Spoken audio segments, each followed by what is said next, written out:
I think 2025 is going to be a headline-making year for Saudi Arabia's tech scene, and we're off to a very solid start in that respect.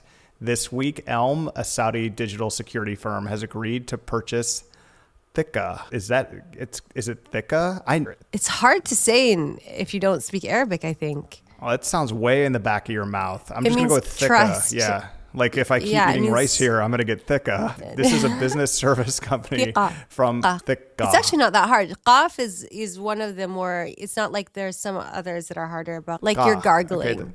Okay. Oh, like I'm gargling. Okay. I mean, we don't have a gargle vowel in the Thiqah. Better. Okay. Better. Thiqah, a business services company, has from the PIF, from the Public Investment Fund, for $906 million. Elm's acquisition strategy involves a cash transaction following negotiations that started in 2023. That is quite the long journey to get to this point. So mabruk to both parties.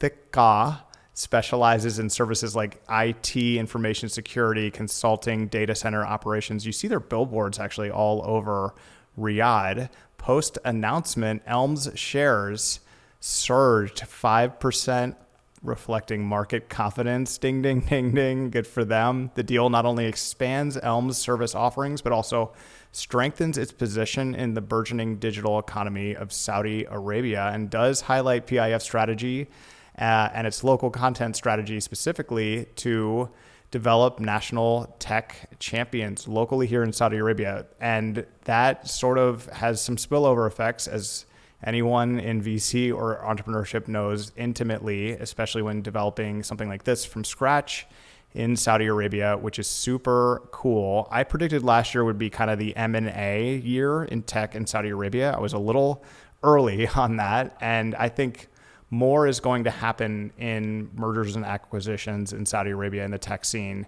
as sort of bigger players take on smaller players, bring them into the portfolio, and it could be at the beginning of a trend of consolidation in this space. But you also had the launch of a new 500 global tech fund this week as well, 2 days ago, yesterday, which will be run by Amjed Ahmed, who is my boy and is the man and really, really good at venture capital. So they found the right dude for that. So there's a lot going on in tech. This is a great start for 2025. Yeah, congratulations to Amjed. I worked with him. I'm pretty sure he's the catalyst behind the Wynn Fellowship of the Atlantic Council, which is... Indeed he is, yep. Yeah.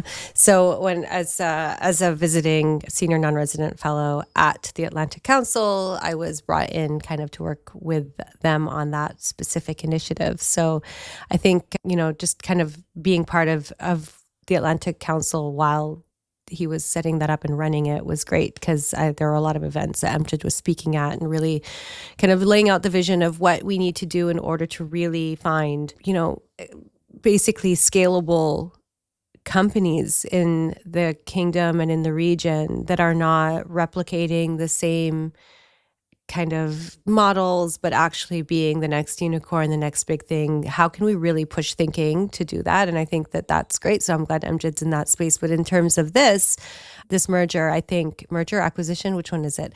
I think that this is an exciting thing to happen as well. And I'm just going to stop talking actually.